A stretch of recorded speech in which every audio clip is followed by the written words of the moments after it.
so nobody is in danger of slipping and doing themselves an injury. So apologies for absence. I think we have apologies from Phil.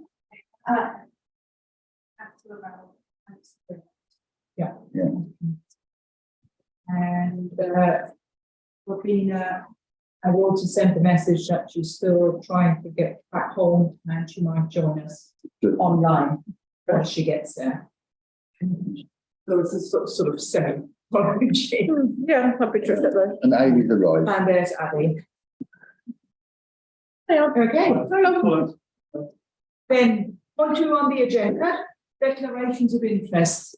Does anybody have any interests to declare? No. Okay. Then to receive the minutes of the Environment Committee meeting held on the 31st of October. Yeah. And received it full council on the 28th. Yeah. Are we happy to receive these? Suppose we agree them. Yeah. Okay. Thank you.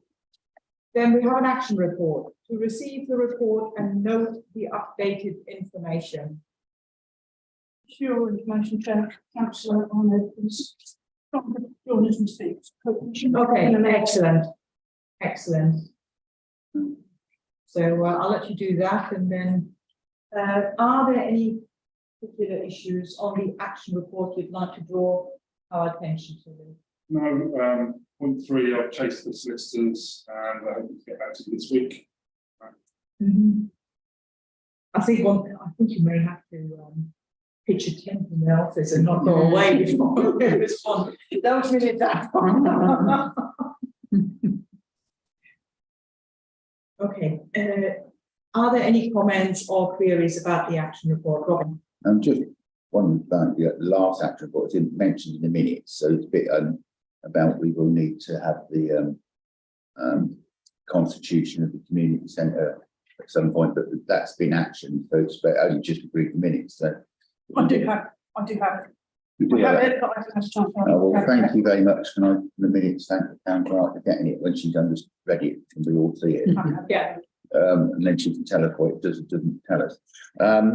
Yeah, thank you for that. And that's been quite a concern that we need to have that to be able to move forward and make decisions based upon where we are on further reports to do with works with the community centre. Any other questions, comments on the action report?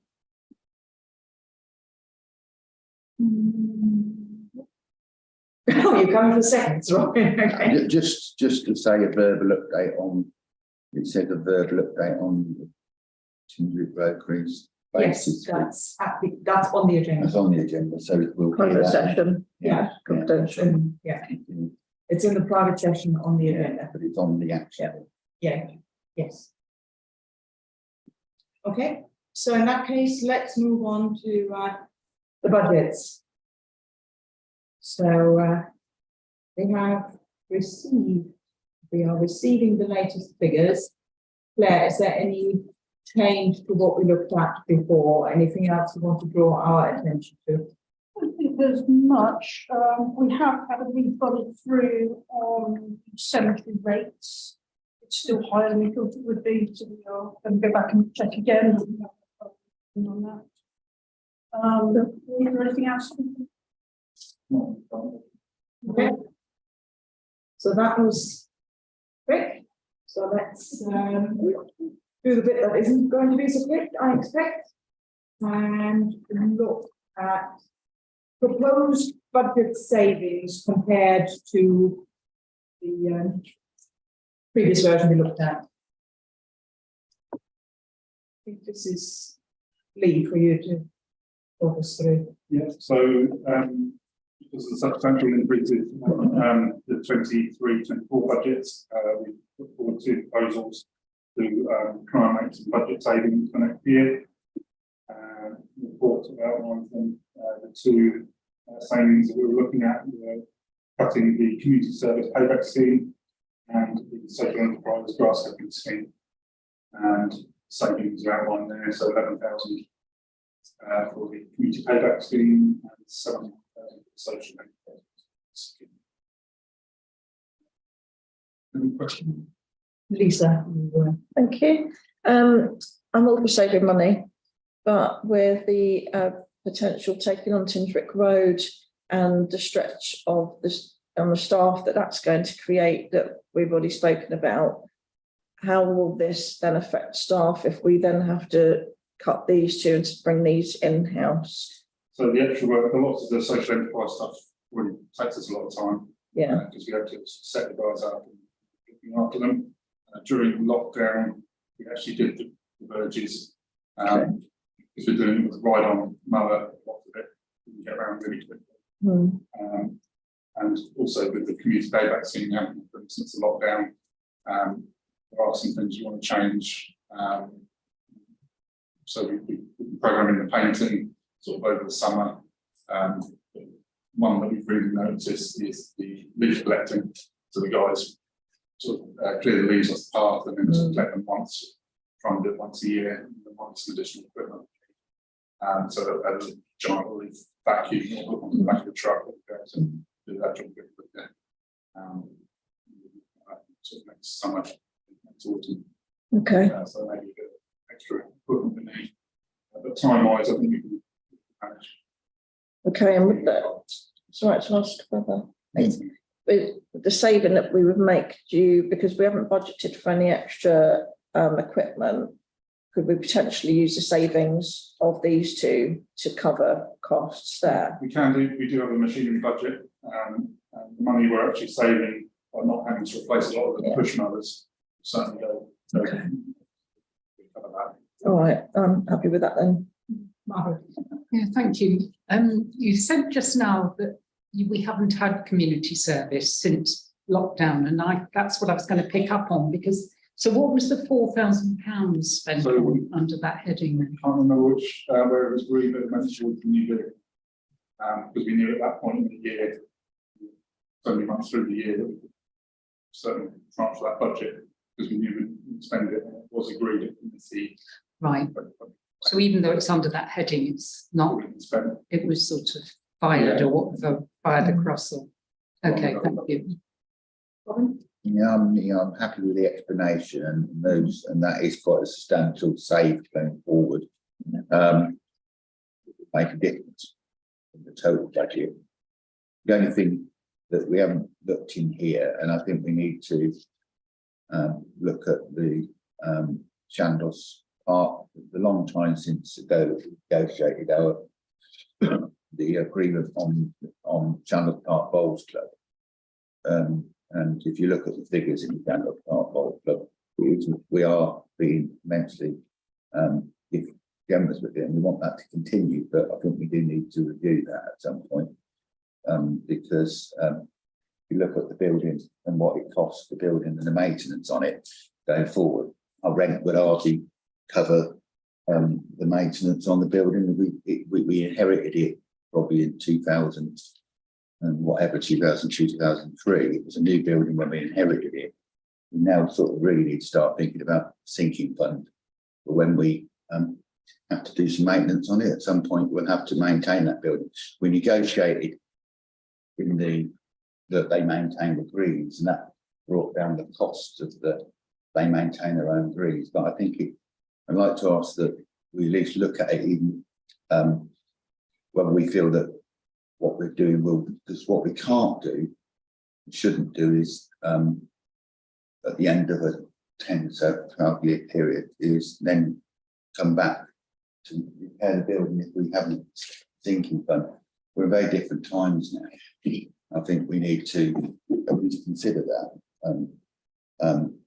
for an option, even if it's a small percentage now, but that goes, because when we have to do, as I said earlier, when we have to spend a repair on that, it will have to come out of the general fund. And we've got other items on the agenda, which are very large figures of money, and we've been really, really generous with that building. So just to come back on that, the rent review is due on the next February agenda for both the Bowls Club and the Tennis Club at the same time. So I think the rent reviews are overdue. Yeah, It's just an obvious, it's not, I mean, I don't want to put it back, but we are in different times now than we were when we handled those agreements. Yes, sir. Thank you, Chair. I just want to confirm, are we just talking on that item alone, or are we going through the entire thing? Because I think, are we talking the recommendation now? We are talking about the two recommendations put forward by the, I think, when we're talking, since budget savings are on the agenda, I think this would be an opportune moment to bring forward other items, but maybe we could agree these first and then, Okay. Is that okay? No, that's fine. I think I do agree with Lisa on the first item that's come to payback scheme. I think that's a good saving. Social enterprise and grass cutting. I think there was some community service being done with that as well with the probation. To show about that. Well, that's the first item. That's the first item. Yeah, that's the community service thing. Is that the one that has a probation on it? No. Probation services. Yeah. One, they're, Yeah. So how what are we doing? Or how we? Because I want to assume that there was some good service done there. If that comes up again, do we have any avenues to help and support anybody who wants to do that? Right, that's the first thing. I think on the second one, which I think is that volunteering one, Yeah. where they do come grass, yes. You know, are we still going to leave room for that? You know, so are we just taking the entire thing out and closing out the scheme, or is that we're underfunding it? It's removing the scheme. Yeah. How? Both of them. My understanding is that in the last year, just for clarification, so that in, basically, although we had the positions in the budget last year, they didn't actually take place. Okay. These things, so therefore the suggestion is to remove it for this year. Margaret. Just to, it's not, it wasn't voluntary, that second item, that was, people were paid to do the grass cutting, wasn't a voluntary thing at all. Item one, the community payback, I mean, having worked in the probation service, that it's a very good scheme, and I think it's very good for the offenders to do those sorts of things. But if it's ending up cost, I mean, the idea really is for people to save money by using the community payback. And if it's costing us money, then that seems to be slightly the wrong way round. Yeah, the money covers the supervisor, vehicle, services once a week. Just to cover that. The other thing as well, because we haven't seen for a number of years, there will most likely be an uplift. So actually next year it could well be more than 11,000. Moment. Last time I spoke to them, they didn't have enough supervisors or vehicles to provide us with a team again. Depending on the decision now, I was going to start pushing for April. But yeah, that's probably signing the SLA and the agreement. And they're both really not big schemes, they're really positive, but they're almost sort of like nice to have instead of essential parts of what we're doing. I think, COVID actually, you said earlier, we actually used some of the money to purchase equipment so we could actually meet our demand during COVID and actually meet our requirement under devolved services. The thing that we haven't got in here, and perhaps you can correct me, is I do believe we're going to have an increase in devolved services. Have they? No, they haven't told us that because we can't put it in the preset. No, at this time, it's still very open. So, both myself and a number of other parks are going to get together and have a conversation with other towns as to what's going on there. But no, we have no figure. We can't be in a position where we're paying Buckinghamshire Council to cut their grass. And we can't be doing that. That isn't the right way forward. So I hope that we will share that you can get to a position before preset where we know what that is, because it would seem double taxation really. We'd be paying tax twice in Buckingham to cut the grass. It was always meant to be revenue neutral and it was a very good scheme. There was, the previous town clerk alluded to the fact that there was going to be an increase this year. I went to a highways meeting and the figure of around about 10% was basically verbally given. Since then, that seems to have been rowed back. And like I said, it did come up in a meeting of the clerks on Friday. That's something that we're all quite concerned about. So we're going to try and put together a united front in our negotiations with that. I'd like to propose then that we bring back an item, a separate item to discuss that once we have the correct information, because it is quite serious. We cannot use town council's budget to subsidise Buckinghamshire Council's mowing of the grass. So we need to bring that back once the town clerk confurbishes with it to make a decision on how we do that. I'm sure every town council and person is going to be in the same boat, but we need, through you, be in a position to make a decision based upon the information we see. Quick question, because we're talking about the grass cutting, aren't we? But they are still paying for that, aren't they? Because you're on about extra devolved services. No, you're on about current grass cutting. So they are. Basically, they haven't uplifted the amount, and obviously our costs are going up. So the suggestion was that they were going to increase the amount that they paid us for doing this by around about 10%. Yeah. But now they're coming back from that. And we haven't had any news of any increase in that. Well, Robin's right. We can't be paying staff that's then costing our ratepayers extra money when we're already paying for that through council tax. So, yeah, Robin is right that maybe it does need to come back. We have to make that. We can't just say we won't do it because that's really stupid. No. What we have to say is we need to have the information to make a decision. It could be that there's somewhere between the two where we can look at it and it's possible. But I'm really pleased here that all the community working with involved service are looking at it together, rather than trying to negotiate with them on our own. I am saddened that the 10% figure which was quoted to us has been rowed back from, because that actually made it, we hadn't had an increment in that budget for a considerable amount of years, and we'd absorbed that. Absolutely. And I know that everybody's going to be looking for savings, so we do have to, based on the facts, make a decision around that. I hope we're not in that position, but at least we can do that if we've got the information. No, that's fine.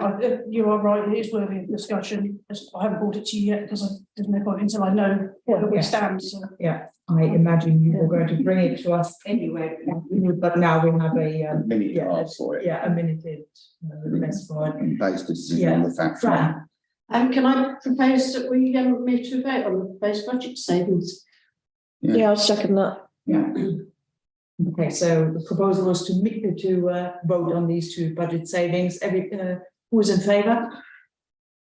That is unanimous.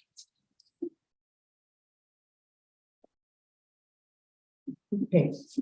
So I think, Abby, you had a point that you wanted to raise about the budget.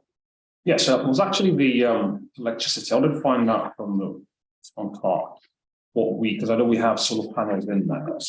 Well, print out, so this is helpful for anybody. So, thank you. I'm more actually, I'm not. Thank you. Okay, so That would be the line item 250 on page 16. 250 project of 250, I think it is. 1597. That's say appendix C. I was looking 250, it says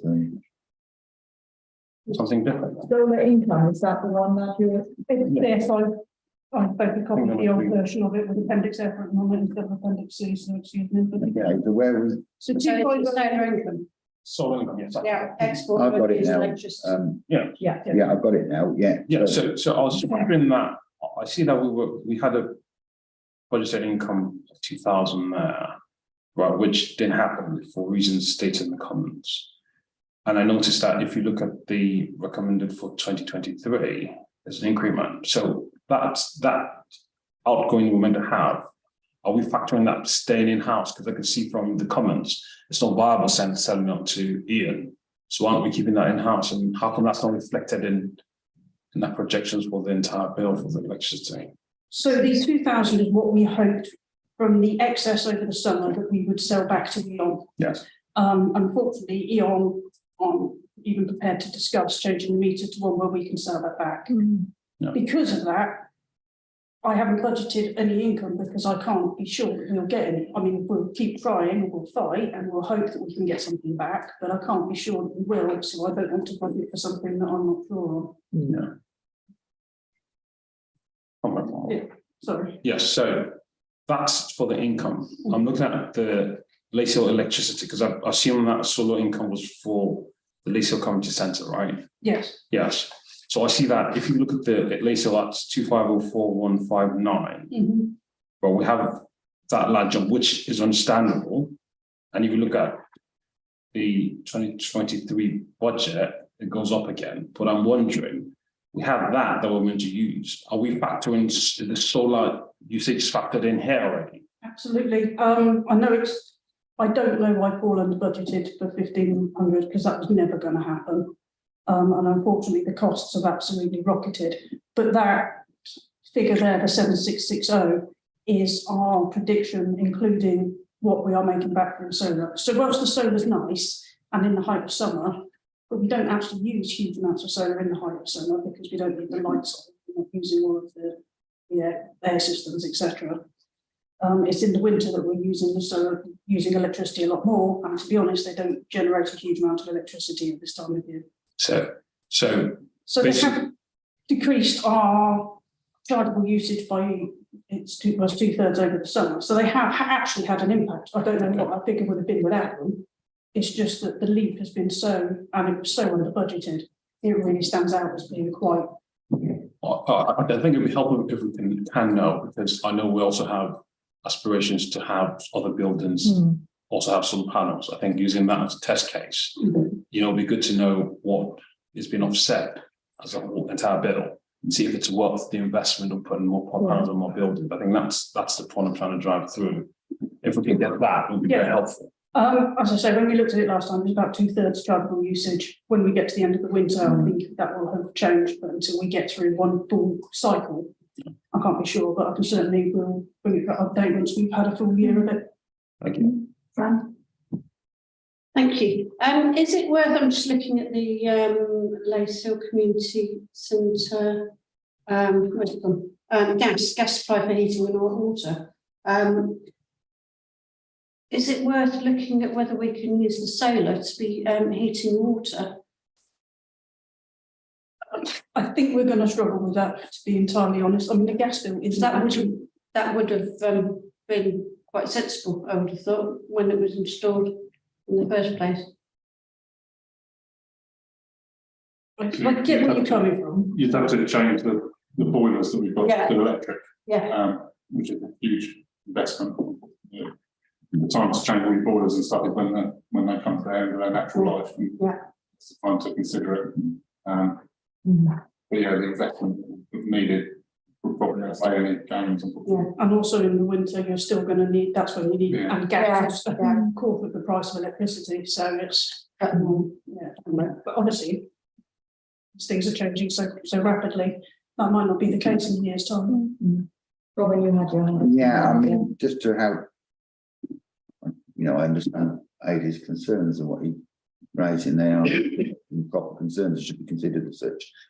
The thing with the solar panels on Lace Hill and the community centre, they predate Paul as the town clerk, to be honest. They go back to the previous town clerk when there was an aspiration that we would have solar panels. Now, there is a public record of the discussion. I don't want to go into why and what, but there is a public record of discussion which I think would be useful for Aidy to read, to understand where we got where we did without saying anything negative. But when they originally came up with the scheme, of course, the tariff in, tariff out was very, very high. And there was problems with the implementation of the scheme. There's been problems with the secondary implementation of the scheme on the community centre, which will be settled at another meeting, which may come back to what Aidy said is going to add to that discussion. But I do think we have to look at it, how we got where we did and why we got where we did. It was a series of good decisions against actions not being as brisk as we thought they'd be.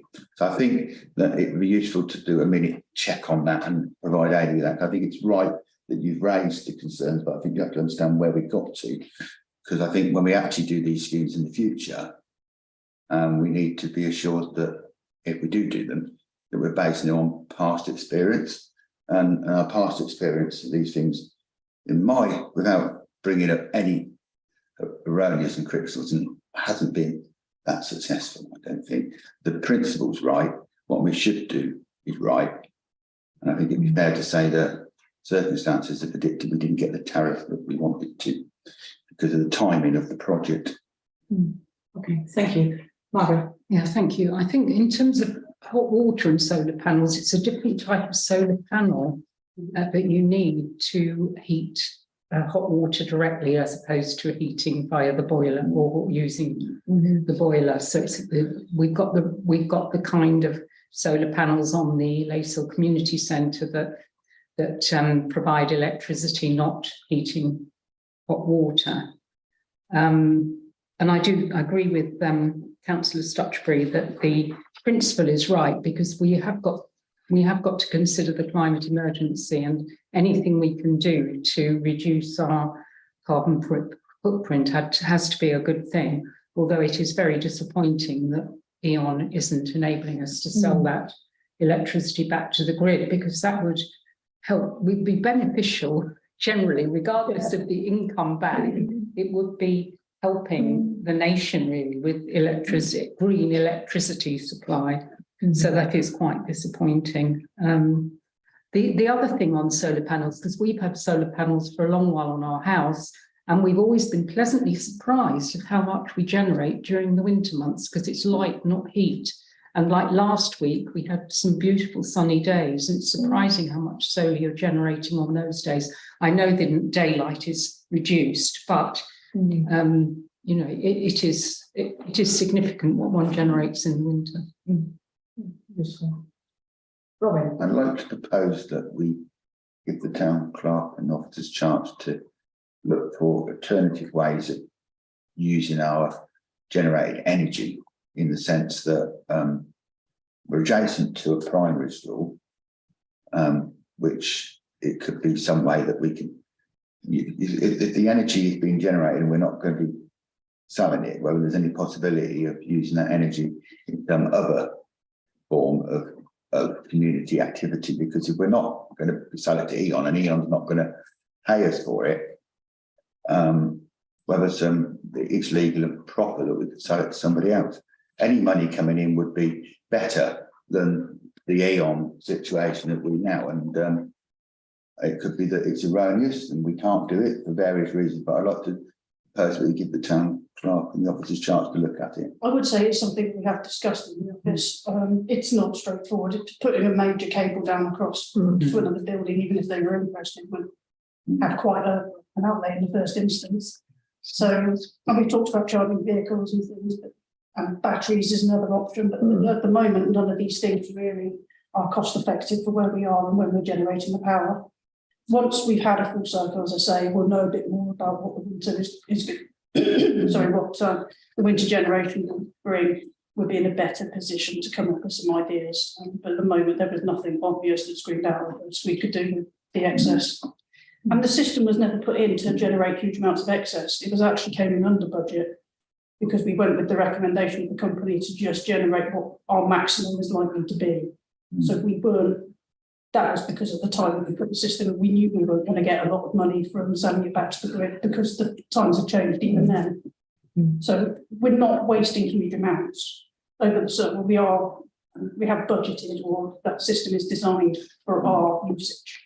It's just that unfortunately, the cost has just got so ridiculous in building like that, that it looks as though it's not really done anything, but it has had an impact. We just don't notice it due to the rises. Okay.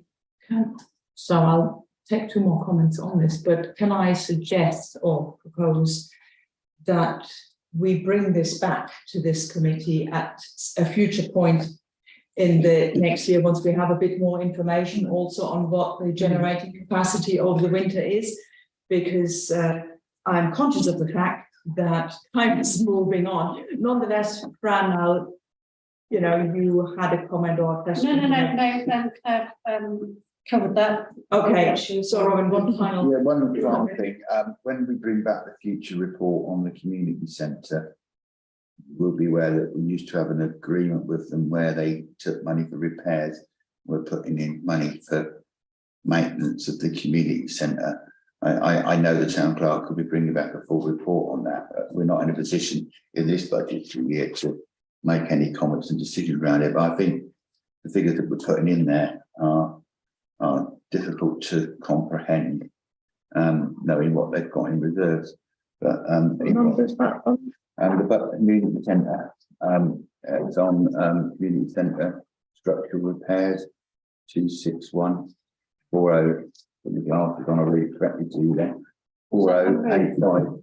Yeah, well, it's the whole building structural repairs. Thank you. I think we do need to take some careful consideration around that. When the town clerk has jumped, we've got lots of questions tonight, thanks to the town clerk's informed that she's got some additional information. I think we do need to do some careful planning around that, how we go forward. Because it is our money we're spending on facilitating that building being open. I would say Lee is trying to get that proper survey done that was agreed at, I think, the last meeting. Fire survey. Yeah, fire survey, with proper costings on that. Neither of us are experts in that field, so. Well, I'm happy that I know the work's going on. It's not meant to be in any way criticism, but I think this figure in there that we're having to put in gives us a scope of it, and the situation's changed. I don't want to prejudge any conversation that we may have from that report. So we may all have different strong views around it, but I think it will be a real major thing for us to discuss. So I didn't mean to close down the discussion on the budget as such. I just thought we'd probably covered the solar panels on Base Hill and sufficient depth. So if there are any other comments, queries, suggestions on the budget? Just one thing, something serious, but it was on 262. Just wonder what happened to the bins, dog bins. Security issue. 266 410 no 4101. Seats No 410 seats and bins. Yes, 2624101. The additional overspend on the dog bin. Yes. So we this year we had to redo. So that budget is to cover the litter bins. So we replaced the pole-mounted litter bins around the town. We had to order those in bulk. So we had to order that this year. But there was also a dog bin in Bourton Park where the bottom was rusted out. Okay. So it was just a must do replace, and that's under a contract with Bucks Council. Like they have a set bin that they use, so we won't amend it, just a must do. It's just on agency. Some of the new estates haven't got onto that contract yet because they're still sat in management companies. They haven't got the dog bin, and that's going to be a question that we're all going to get asked. Yeah, very soon. So have we reached the point where we're happy to, well, we've received and discussed the updated proposed budget figures for 20. I don't think we need to agree them. We have just received and noted them. Thank you. If I may just say, Chair, this is all of the committees now have had a look through a budget. I'll ask interim to have a look at it when we come back in January, and then obviously we should. My working strategy is that we will have an extraordinary in the gap week to discuss the result of the public consultation for the cemetery. So that when we go to the precept meeting 30th of January, we know what we're doing and what has had a chance to have. So this really is this committee's last opportunity, because you're not going to meet again now on the precept. If there's anything here you want me to look at, you want us to amend or consider, or this is the opportunity to let me know. I think the elements that I'm going to will probably go through some other means, so I won't bring it up now. Then they can be taken in consideration at another interim. I think don't want to bring it up now. What I would say is a lot of it, there isn't much we can do about it. These are things, environments unique, and then obviously it's a lot of it's not discretionary expenditure, the vast majority of it, and it's also the committee that's been the most hit by the rises in things like building materials, gas, electric. All of these things have really hit environment in a way that's unfortunate, I'm afraid. So I think we have picked out the bits where we could make some sensible savings this year. Yeah. Are you all happy? You understand the figures at the bottom and how they're calculated and all that? Is that, Sorry to labour it, but if Yeah. there are any No, questions, absolutely, please do that, yeah. that's excluding the 4 items, right, highlighted in yellow? yeah. So the budget increase, if we take all of the 4 discretionary, well, the 4 items under discussion now, will be a 12% increase, budget to budget. If we don't, and we go with everything, and that does include the additional 70,000 worst case scenario, I say worst case scenario, the most likely scenario for the cemetery, then it will be a budget increase on this committee of 42.9%, which is obviously massive. But you have these big ticket items of the cemetery repayments and the removal of that second bridge, which are going to have a big impact. I think the bridge is still on the agenda for Yes, discussion. it is, Yeah, Yeah. That does need discussing whether, Separately. yes, and so we're parking that. Okay, So with those provisos, We're happy.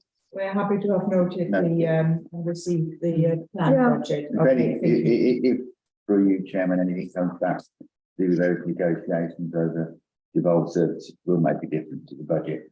We do need to come back. I think the whole budget is about 20,000, so even if with a 10% uplift, it's only Yeah, we going will to pay be. the loan. It would go a long way to paying the loan, if agreed, the public service loan. My point was just that I budgeted for the 20,000, so a 10% increase would only be an extra 2,000, which isn't, Yeah, we will. it's discuss- important, don't we, but it's Yeah, not. but we'll get it when it comes back. Yeah, yeah. Understood. Okay, so moving on to the next agenda item, which is the fees for 2023 for Lace Hill. So to receive a report from the Lace Hill Sports and Community Centre coordinator. Margaret. Yeah, thank you. It may be just the way I read things, isn't the way most people read things. But under I2 information 2.1, the first bullet point, but I think it's in some of the others as well. It says from £18.33 to £16 and proposed £17. So it seems as though the proposed charge is lower than it was previously, or am I reading that incorrectly? No, I think what you're noticing there, Margaret, is the fact that I came along and changed Sam's report and didn't change all of it. Oh, right. So what are the correct figures there? The correct figures are the ones in the tables. I can agree the proposed higher rates is what I think they should be. I thought Sam was a Well done, little Margaret. bit conservative. Conservative. Okay. Basically, some of our hourly rates are low, and I know that our hirers, it's not peak time for them. But for instance, if you look at the weekday hire on the committee room, it was £10 an hour. If they block book, they get one session free, which reduces it to £9 an hour. Now that's less than the minimum wage for an hour of staffing. So you have to be a little bit realistic about our charges. The big increase is on weekend hire of the sports hall, which is up to £30 an hour. That's mostly people booking it for parties. So Are we 25 in this table? Am I looking at the wrong? so it page? was 25. Oh, yes. The greatest. Oh, yeah, sorry. Yes, I am looking at the wrong page. Yeah, it's the last one. Yeah, I got it. In green. So I'm quite happy if somebody can afford to book, can afford it for a party, they can find an extra £5 an hour to make it viable for our staff to have to go in late Yeah. on the weekend. Yeah. To lock up. Yeah, Yes, not an issue. It is a good facility after all, isn't it? yeah, yes, I'm happy to accept these. Yeah. Karen. yes. You're gonna propose it, and I'll second. Yeah, I'll propose it. I'll second it, or Brandon, second it, one of the other. Okay, so proposed by Lisa, seconded by Fran. Can we vote on this? And unanimous, thank you. Okay, so sorry, I'm just. Then Bourton Park. So we've got several items here. And she's what? The removal of bridge number 2, where Lee's got written a report and a recommendation. You want to just take us through the main points in this? Yeah, sure. So bridge number 2, for clarity, is the second bridge down from the bypass. For all the other bridges in Bourton, we have had and are carrying out repairs onto, but the initial survey we had carried out said that Bridge 2 is beyond repair, beyond economical repair, as it were. Costs to repair it, it would actually be cheaper to buy a new bridge if you wanted to spend all that money. But our proposal is just to remove the bridge, because the other bridge number 1 is so close to it. Yeah, it would be a lot of a diversion to use the one bridge, and this is to get agreement in principle from this committee that we can budget for, and then see go to tender and remove that bridge, and sort of carry on with our investigations with it. Really. Margaret, thank you. Am I correct that when these 2 bridges were installed, it wasn't anything to do with the town council? Was it Aylesbury Vale District Council or?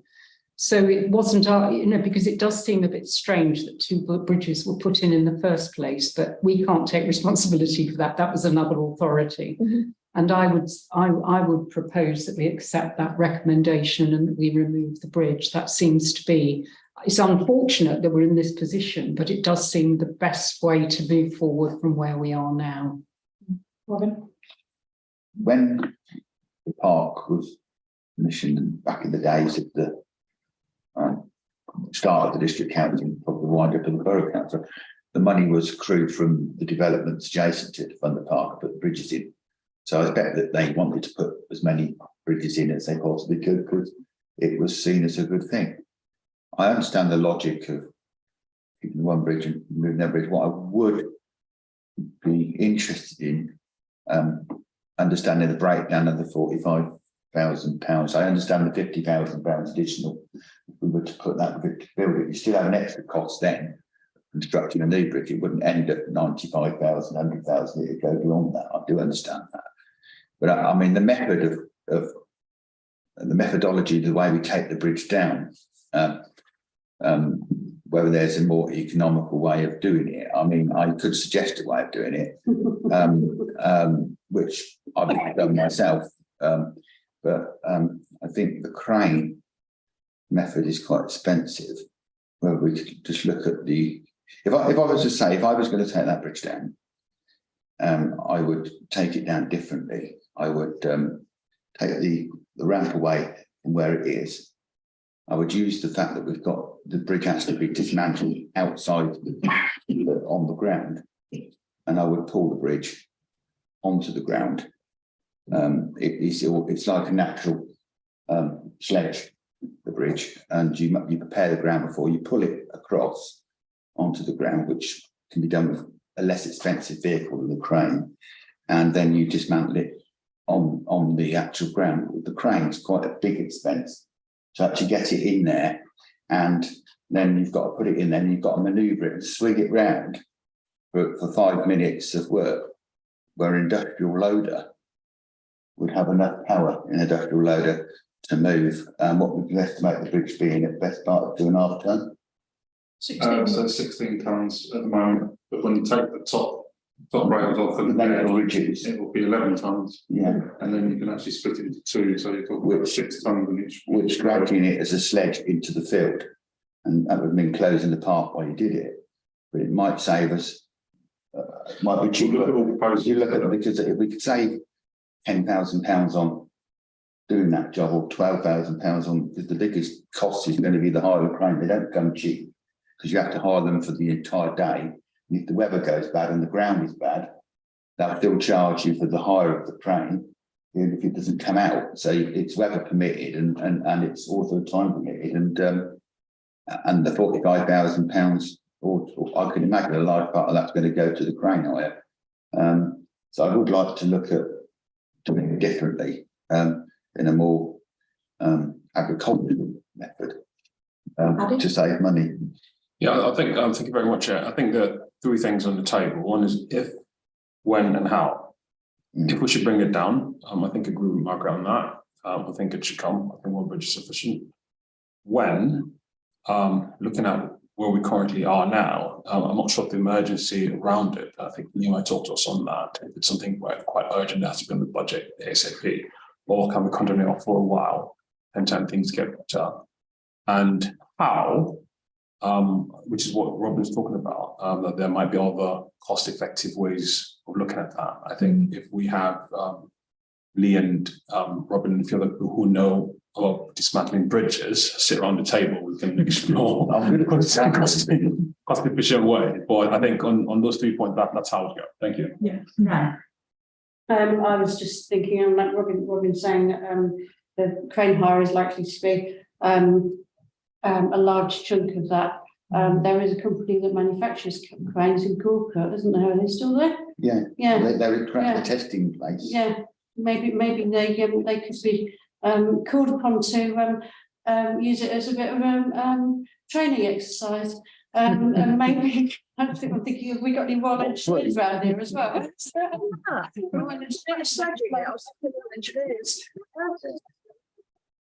So we could do something and make some sort of course. Event, you know, event out of it, yeah. come to event, So, dismantle the roads. yeah. Another guy involved. Suggestion, please having kittens right now, you know that. I'll be gagging. We still need to make a decision.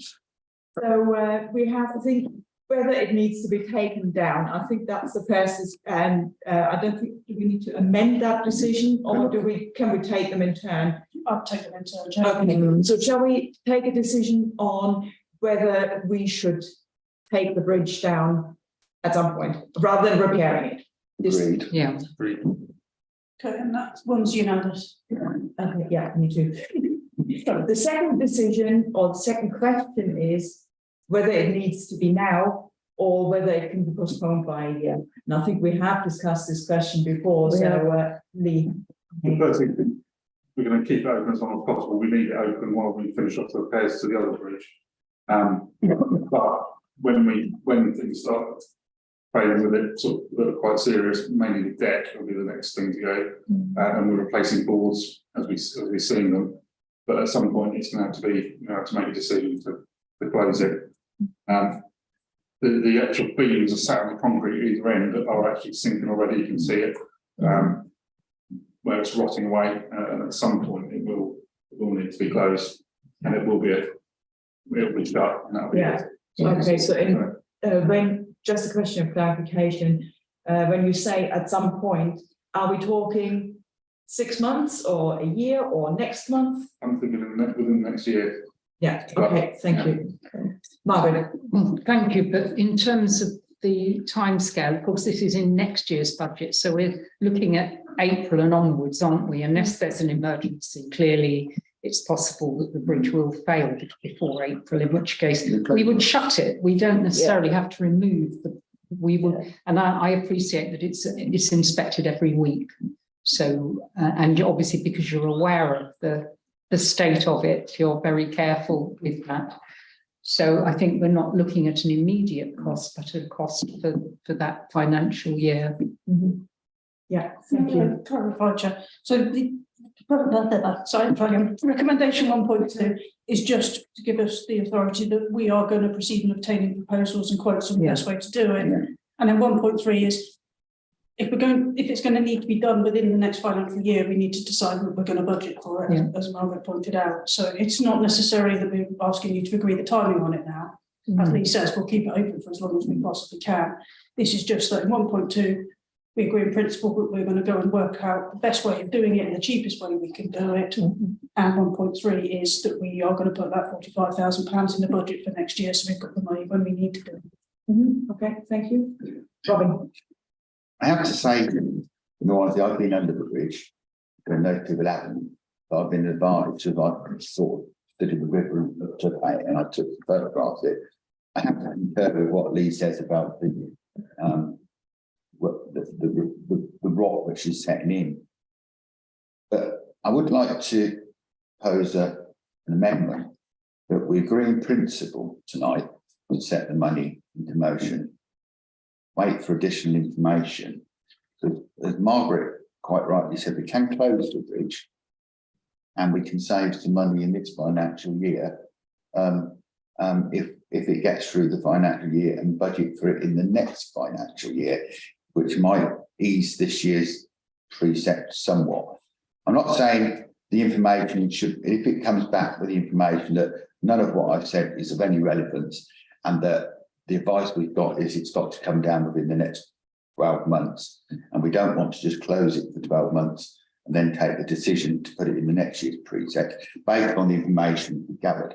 It would make the precept a little bit easier, not having to budget for the 40,000 this year, and actually budget for part of it this year, and then budget for part of it in the next financial year based upon the advice of the officers. That's my amendment, if that's simple enough. And then it could be that amendment falls based on the report, but then we could budget for half of it this year.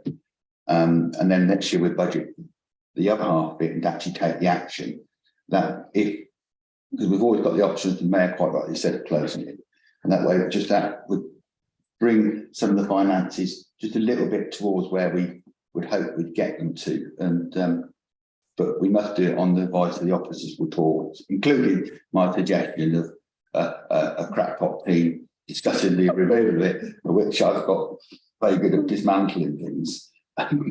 You've got a really good point. What I would say is we are looking, from what Lee's saying and from the reports we've had, we don't think it'll make through another winter. No. So we are budgeting now for April, not next year, but the year after. Yes.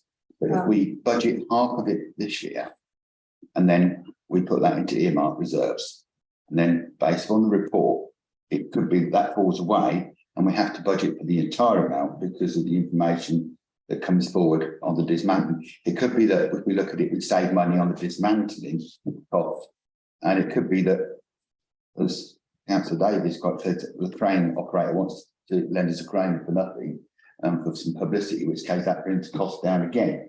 But I do think it's one area of the budget where we can have some discussion about it, because as Margaret said, we can always close it if we have to, and we've still got the other bridge to operate, and it would, and we 40-something thousand pounds this year seems difficult, and we've got some other really big ticket things that we need to get on with.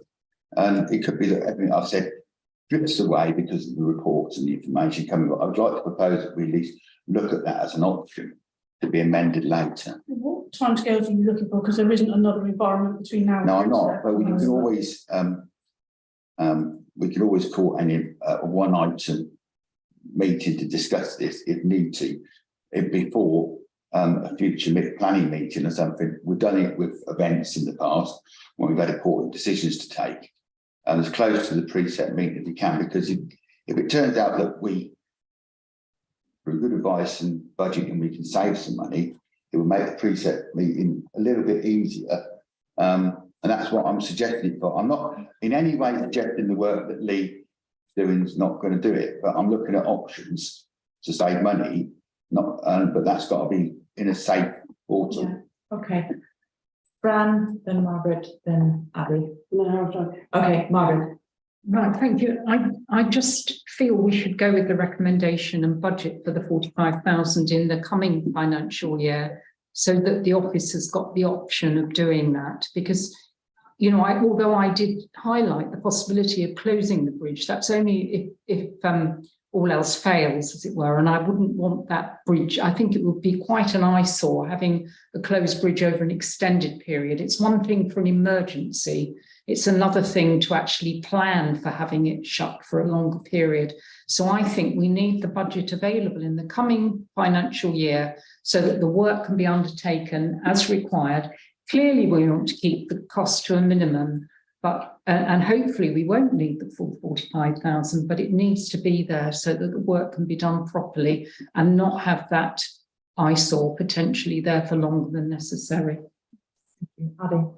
Well, it's not often I say this, but I think I would align with Councillor Stotchby on this point. I think it'd be good for us to stagger it. And looking at the period of repairs, let's see what the environmental team come back with. If we can get any clarity as to if there's any savings to be done, yes. I think if we could put in half of that in now, with the expectation of we'll carry on another half next year, I think that might be ideal. Lisa. Thank you. My only concern is that this has come back a number of times and we keep asking Lee to bring back his thoughts and reports, and this is kind of this is the last point of what we've asked him to do previous meetings. So I'm a bit concerned about holding off again for another meeting, although I do like the idea of asking other people around if there's other alternative ways of taking out the bridge. So I'm really torn on it. I think as chair, I can, well, as a councillor, I can also put forward my views. Of course. I hear what you're saying about staggering the cost, but you can't stagger the work. It's got to be done or it's not got to be done. You can't take half the bridge out and then take the other half bridge out. If we are to stagger it for the next budget, what I feel is then we're talking about doing the work from April 2024 onwards. So that is 16 months from now. Lee, if I understand you right, your view is that the bridge might survive this winter, but not next winter. So we're banking on it surviving next winter, in which case, or shutting it off for any length of time. I'm with Margaret that it's not only that it's an eyesore, it sends a bad image, but it also probably invites all sorts of mischief. Yeah. If you have, a big sign like sort of, don't play on this bridge. It's supposed to be, let's go. Don't touch that big red button. So I have been thinking about this. I've had several conversations also with Claire and Lee about this, and very reluctantly I've come to the view that we probably need to put the money in the budget now. Yeah. That is unfortunate because we'll have to put it in the precept, and if we don't need it, that's good for the following year. Yeah. But obviously we can't retrospectively take it off the precept. But I would be, I feel after having looked at and having had all these conversations, I would feel uncomfortable with not putting the budget forward this year. Yeah.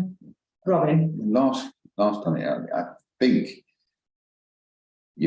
what I'm actually saying is not to stop the money in the budget. What I'm actually saying, the proposal is to look at theoretically staggering. What I'm saying is the evidence in this report says that we need to take it out. I think we've agreed that we need to take it out. That's the big decision taken. Yes. It's the decision about timing of taking it out against the precept. That's where I'm coming with this. And we can do that, we can put it in. But I think the other point that I made was about looking at alternatives to whether there is a cheaper way of doing it. All that together could mean that it comes back cheaper to take it out, in which case the decisions becomes much easier in one financial year.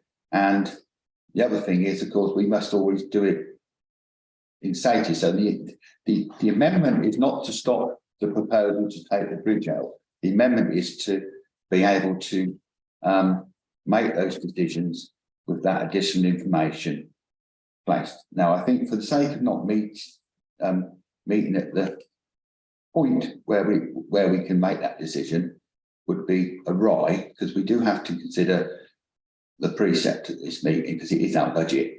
So that's why I proposed it, because I'm looking at ways of easing this year's precept through to the next year's precept. So I'm happy to, if what I've said is too complex, it's not meant to be, because in the end, safety will predict what we do. The amendment is not to stop the action.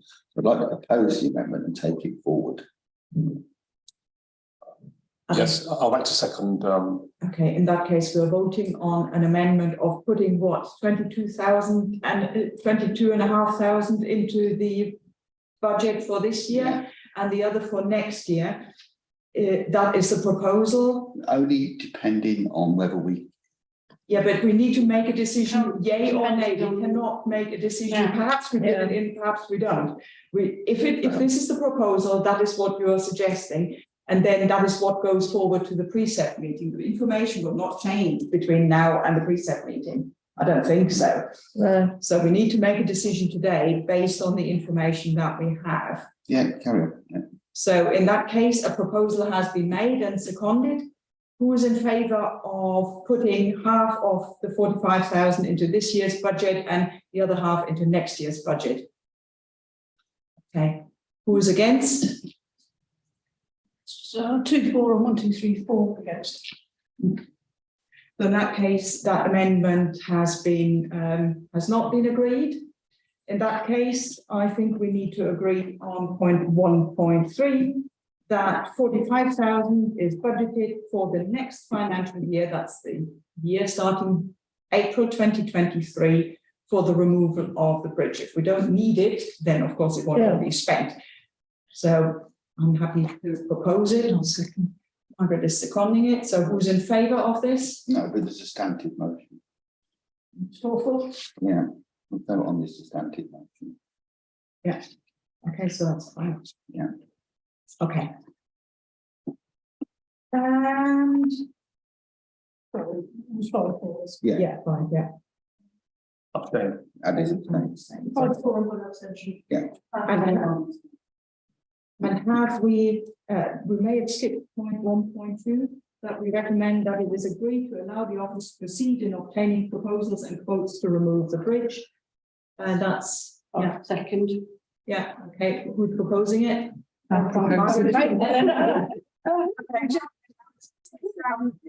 Seconding, in that case, can we go to the vote? Who is in favour of this? That's 1.2. Yeah. Yeah. That's unanimous.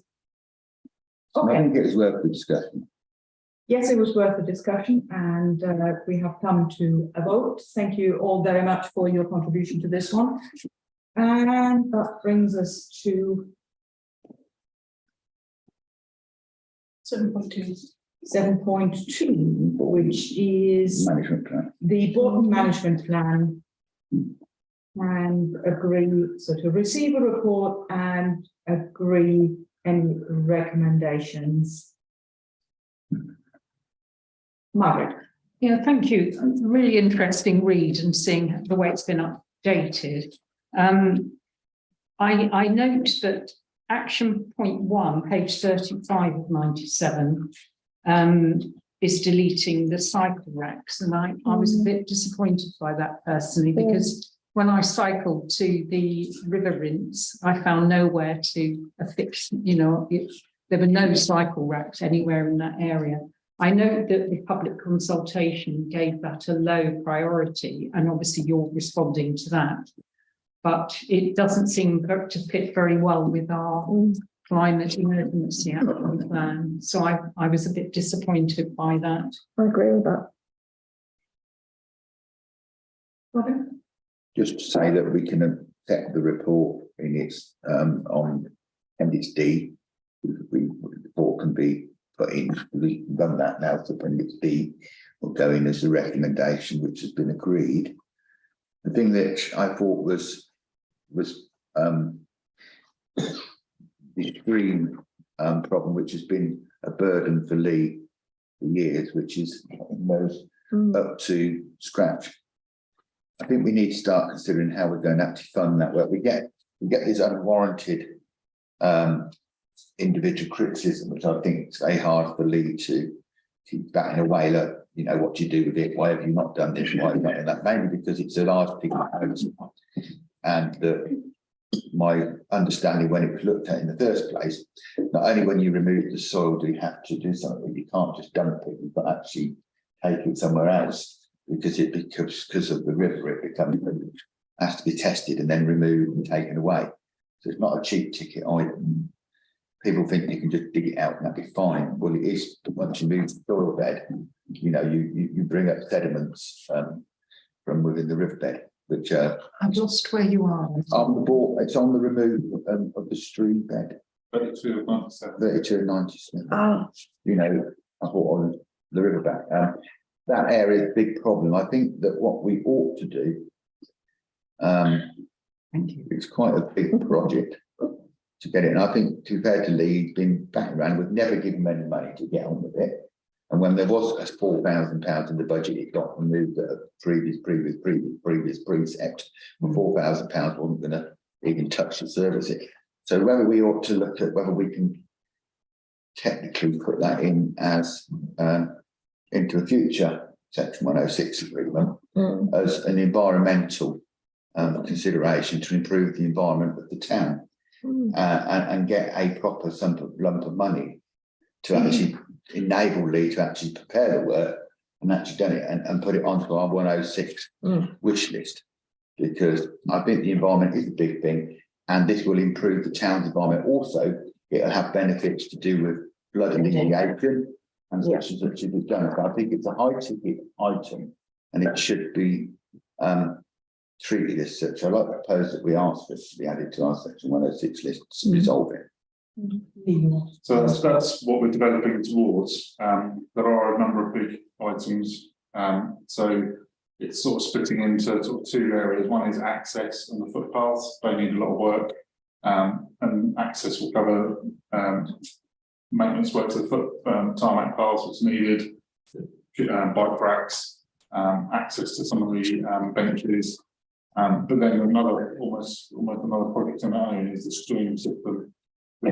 From the original plan that we had, we've railed it back quite a lot to save money, keep the costs down, and then focus on a couple of key areas. So the key areas that we will be focusing on will be Otter Pond, and creating sort of an educational area there, de-silting, and then creating possibly, there's lots of options, but creating a deck and a possible sort of dipping area, and then work on sort of channeling and de-silting certain areas of the rest of the ponds, and also bank work, but hopefully scaling the project back enough that we can lose the silt on site.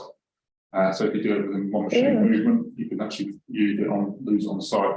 Where the previous plan we had were to de-silt the whole system, and it was an awful lot of soil that had to be taken away, and that's when it gets ridiculously expensive. But we can actually achieve a lot of our aims and help nature and access and do a lot of what we want, and scale down the project a great deal. But that still needs it is still quite 30,000-40,000, isn't it? Yeah, at least. And there's various different ways we can get it funded. So S106 is one of them.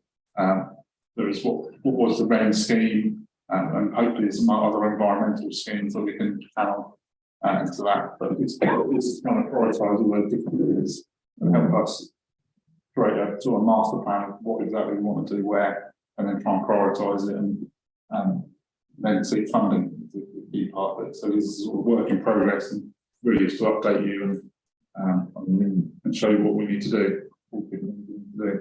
Saying that, though, I made a proposal that we put it onto the section 106 wish list.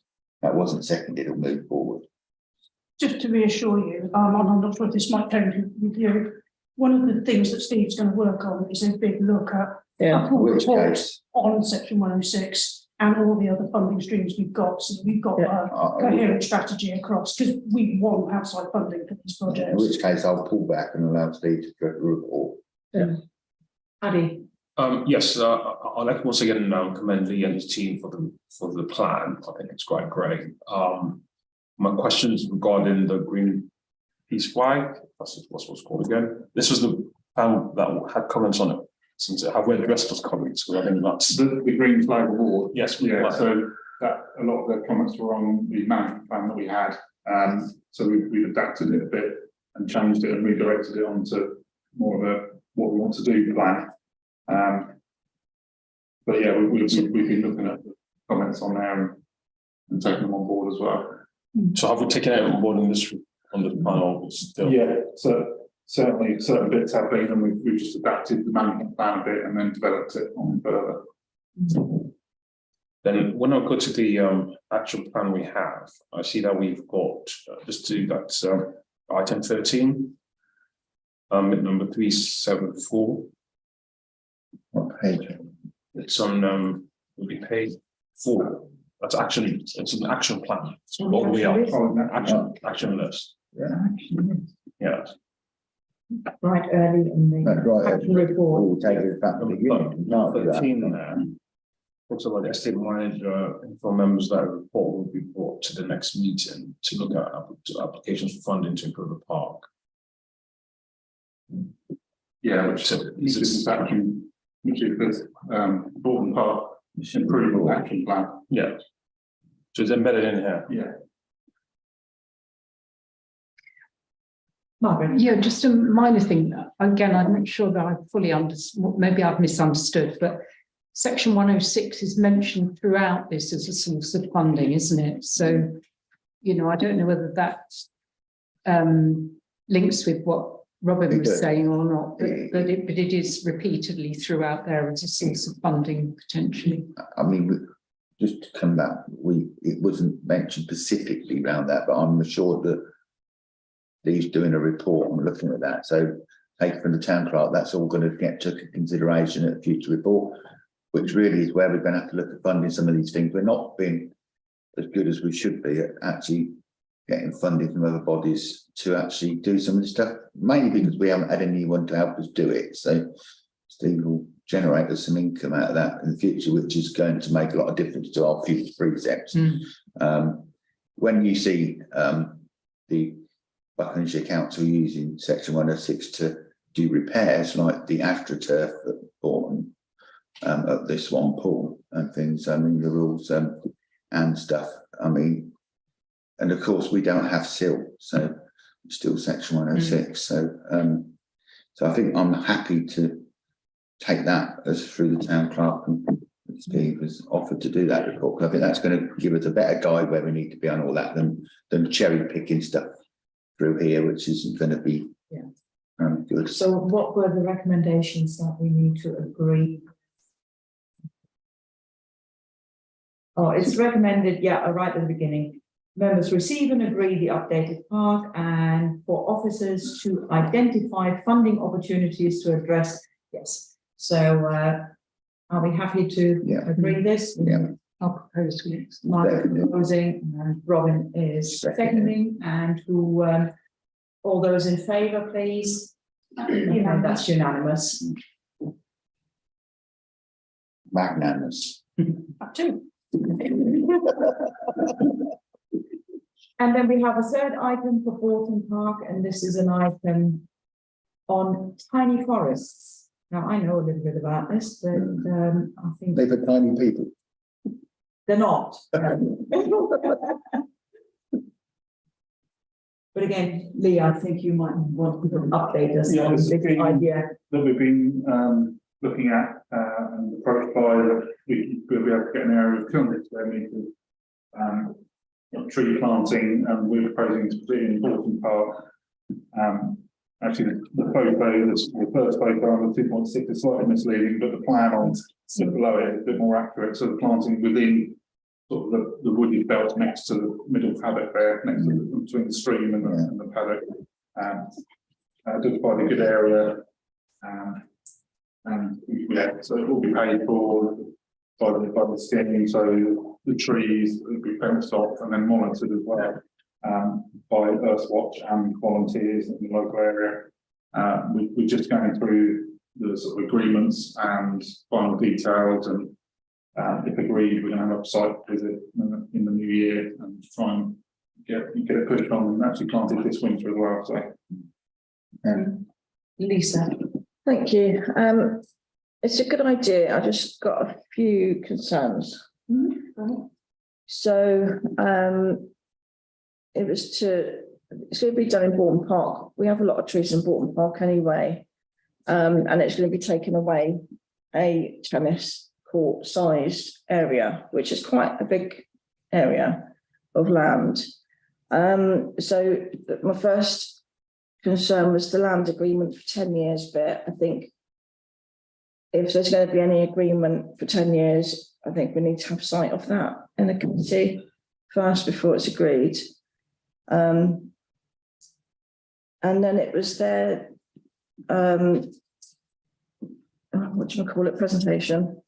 So it talks a lot in here about urban areas, and we're semi-rural. So I think that they sound like they're aimed at built up areas to bring people back to nature. We already have quite a lot of that around. So I think a lot of the presentation doesn't really reflect where we live here. They talk a lot about schools and engagement with education. Of course, our schools already do that for schools. So that's quite a common thing. What else was it? The community aspect where they will involve the community. We had quite a lot of issues getting tree wardens ourselves. So it's a good idea, but I know that we've struggled previously with just getting our own tree wardens. So if that does go ahead, then that's good. The other concern was that it was, we would need to look after it. And again, taking on the extra work that we've agreed with may agree with Tindrick Road.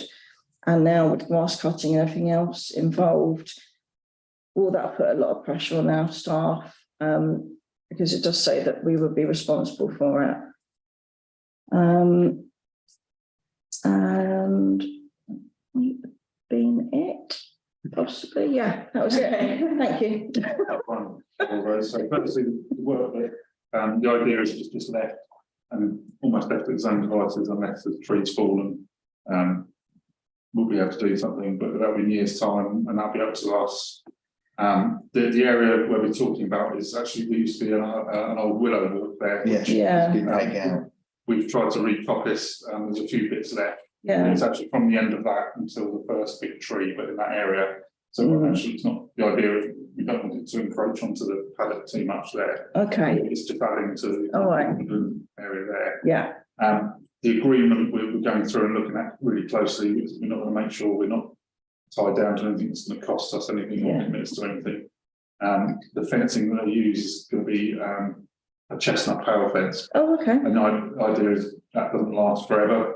And when that does fail, we'll just remove it, and hopefully by then, 4 or 5 years' time, and that little spinny would have been, mature enough to look after itself. Yeah. But we've been looking at that agreement because it's quite a heavy weighted agreement book. Yeah. But we're just making sure there's nothing, we're going to commit ourselves to in the long term. Yeah, because that's a concern for 10 years. Was there anything else? I think that might have been it. Thank you very much, Lee. Yeah, thank you.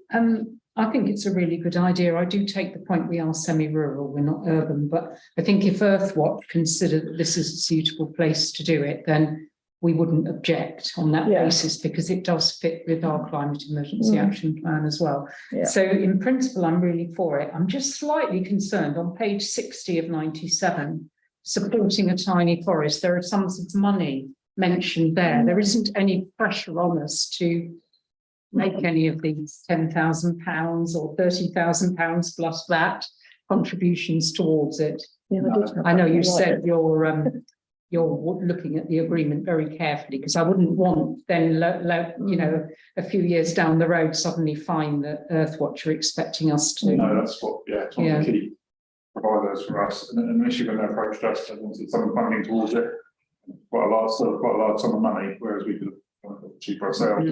So the issues with that, thank you very much. But then they came back and there's some extra funding being found, and they can fund it all. I know where that comes from. And I'll tell you outside. And there's nothing nefarious about it, but I know how this happened. Robin. Yeah, I'm more interested in the species of trees that we plant in it than I think it can suck up quite a lot of carbon. It's going to be there for longer than hopefully most of the people here. It's going to be for another lifetime. And it will suck carbon. I'm interested in that we make sure that the species of tree that we put in there are trees which we know maintain, not the, if you look around the town, people who put lots of cherries in, they don't do very well. And people like to put beech in, they do terrible. And we need to be picking species which are used to that environment. And we could always go for the easy option, which was go to black poplar, but there's no point planting black poplar if you haven't got male and female. So, but I would suggest that one of the things which would eventually generate an income is hazel. Hazel is a renewable source, and we could then, it could be copied every 15 to 20 years, and we could sell it as stakes and binders. I'm not going to be cutting main edges in 20 years, I can assure you, but I used to. It's quite good at it as well, to be fair. I have won a few competitions by accident, not by design. And but I think that we could actually think of that, because that we could then periodically plan in 10 to 15 years. When you coppice it, it grows back really very quickly, and that's up to twice as much carbon again. And it's quite a environment, and we generate an income out of the park. And also it changes the environment underneath plants because you get much different things grow underneath a coppice wood. And you do a solid wood because it will let the aconites come, it will let the, you'll get Primula in there and you'll get bluebells drifting there because they like that sort of environment. And then you change the environment, you also get some, you never know what's actually in the ground there, but might get stimulated, actually the seeds of plants that might get stimulated within the soil just by moving it. And I just like to see whether if that doesn't fit within the scheme. I often think these schemes are right by people who live in towns and about town, who don't actually live in the countryside and understand the countryside. And so that's where I would look to consider, because in 15 years' time, it could probably coppice it and then it'll all go back again. With generating. Yeah, so I think they have a planting scheme there, so. Yeah, the species would be to agree by us, and we've already said that it needs to be wet and wet soil. Yeah. Like an orders, I want definitely want orders in there. We've lost a lot of those in the park. So the one thing that they have been trying quite hard to persuade us of this scheme, and and that they are, they seem to be very willing to work with what will work for us. So on several things, they said, no, look, this doesn't work. Okay, we can change it. Yeah, so they are very keen to make this work. Okay. So are we happy to agree this? With one amendment that we do a press release on the fact that we've agreed to go with the scheme. Yes. Sure. Yeah, I think we would probably do that anyway, but yes, so make a note of that. Okay, let's move on. Brackley Road Cemetery, right-hand chapel, a verbal update regarding a subsidence insurance claim. Yeah, so just to update members where we are with the right-hand chapel up at the cemetery, which is the chapel we use for services. Not sort of late October, we noticed a large crack appearing at one end of the building. It needs one of the large windows, that's sort of the west end of it. So I've been in contact with the insurance company. We know the loss adjusters out there. And it's actually the second subsidence claim we're going to have to put in since I've been there. So back in 2011, we had subsidence issues actually at the other end of the chapel, which were looked into, and then a lot of work was done to fix the tracery around the window. So this week I've just appointed Western Arts and Wright, the surveyors that did it last time, to do a similar job, do an initial survey, and then sort of commencing on the movement of the building. So we've still actually got the external telltales from when they did it last time, and we have some of the reports from last time as well. So we've been picking out that from the archives, and we'll probably put some internal telltales in the cracks as well. So it's a lot. The reason I didn't do a full report on it is it's work in progress, but we talked to the insurance company and moving things on. And as I get more information, I'll bring it back to this committee. Thank you. Thank you. Okay. Remember the last report, and that there was stuff put on the cracks to measure, but with things across it, if it moves, it breaks it, and also breaks the line, so you can see it. And it's very interesting to go out there and look at it when you're up there if they put them on. I don't know them. So it was interesting. But we may be, because of the really hot and dry weather that we're having, what sometimes happens is the ground gets wet and it lifts back up. It can happen the other way around, with the ground's drying out with climate change, right? Yeah, so the monitoring I want to do over a winter season and a summer season to judge that.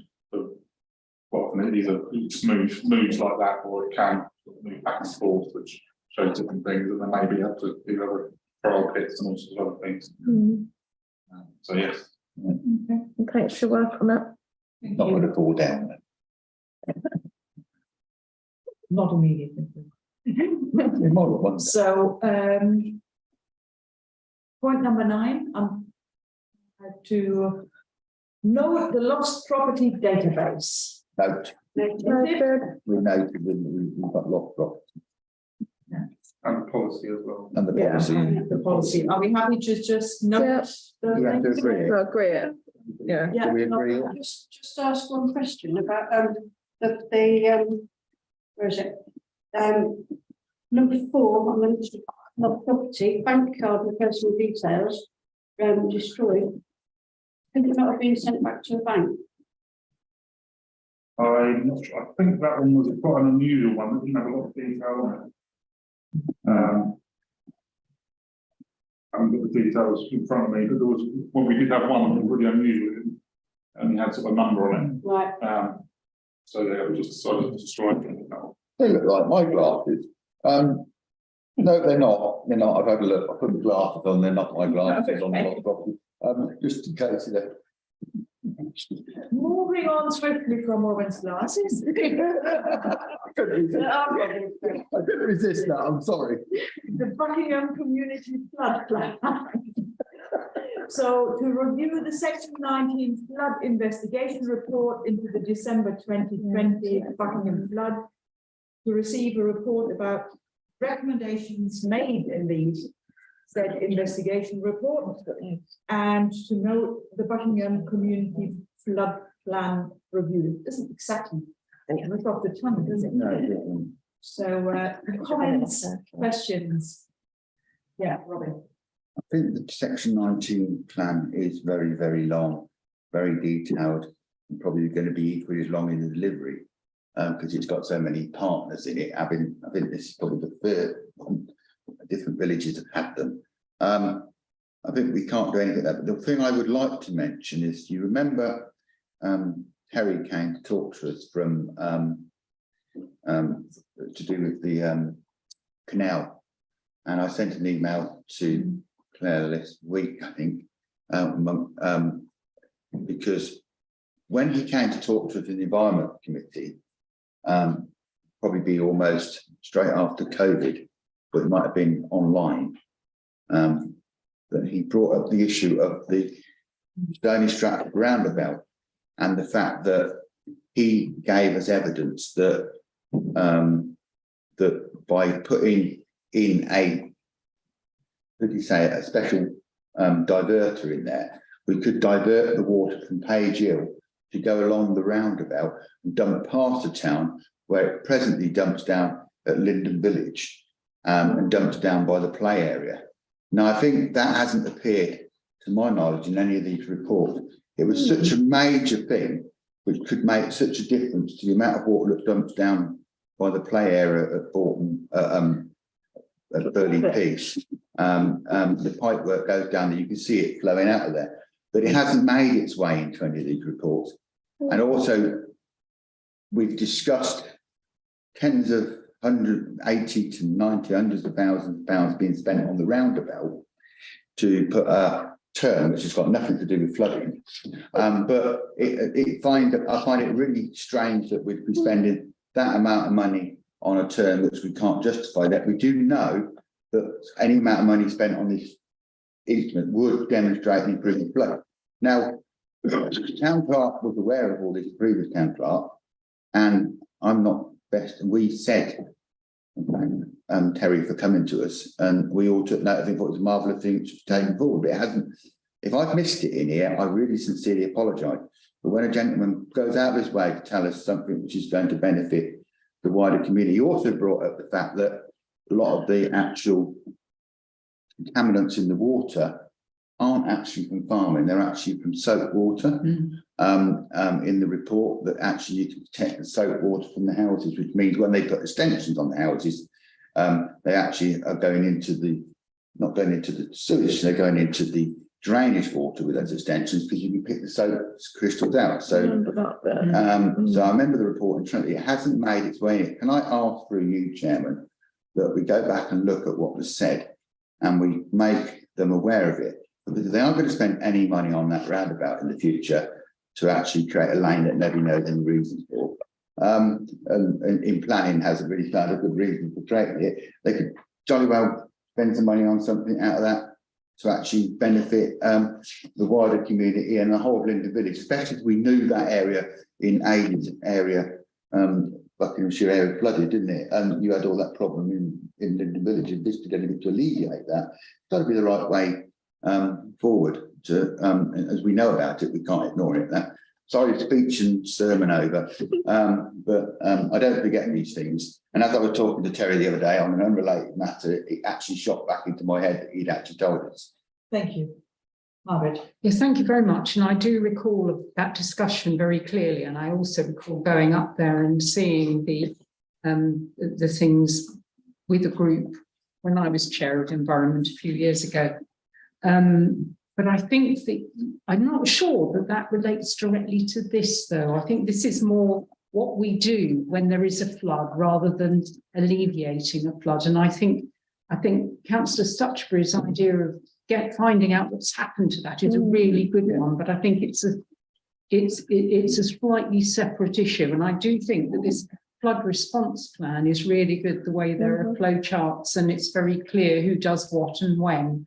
And I think, you know, having been on a previous flood action group, I think this is a really helpful way forward. But let's not lose sight of what Terry's ideas, because that would reduce the risk of the flooding happening in the first place. I'm concerned because when this came back from Margaret's, I'm glad she remembered it. Because one just remember these things. I don't often remember. I'm actually really pleased that you have, Margaret. But it's the Section 19 report which is lacking. I flipped through it and I couldn't find any reference to it in the Section 19 report, which was about putting remediation work in. The Section 19 report is very different to the flood action report. The Section 19 report is about how we address future flooding.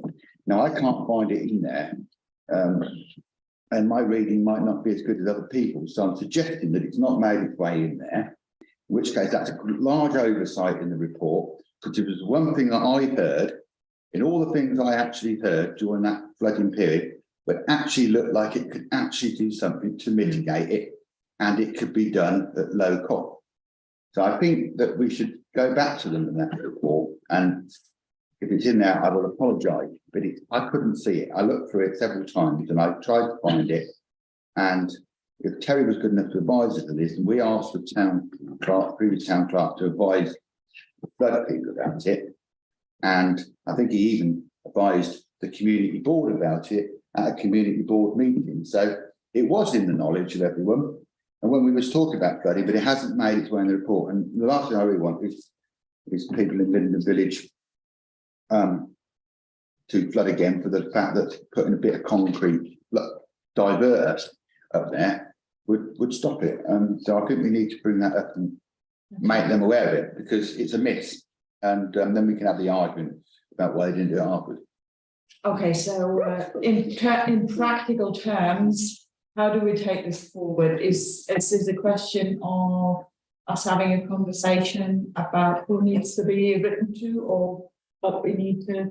I mean, the Section 19 flood, obviously this is finalised now and it's not our fault, we have no control over it. I know, but it's a live document. It's the final technical report. It's a live document. Would you like to do council stuff? Now, I'd like to advise that we are worried that it has been missed because it would benefit Buckingham East greatly, and that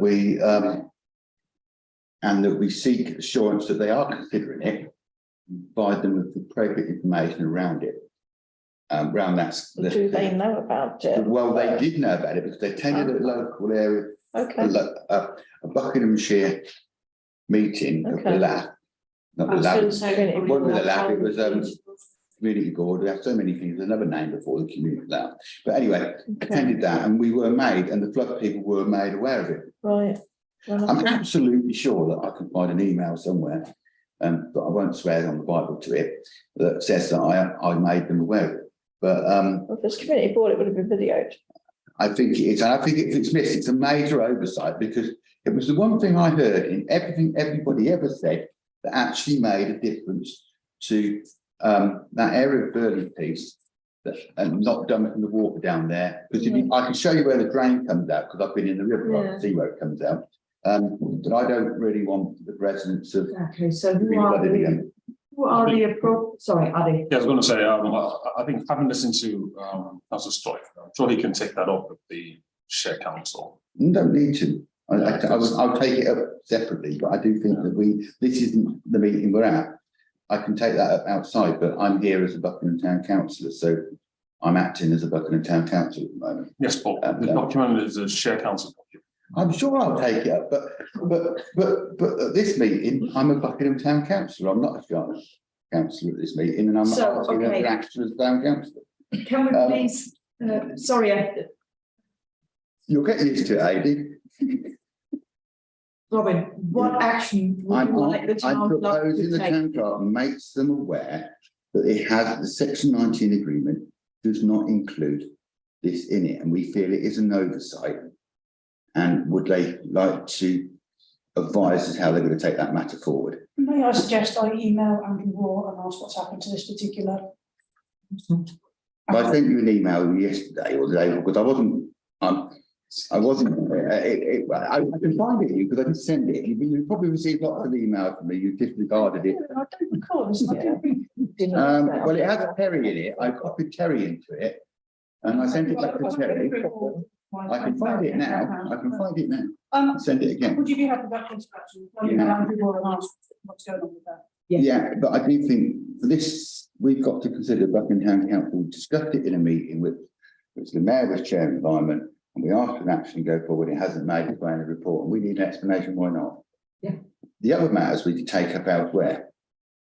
But that can be done. Okay. Issues.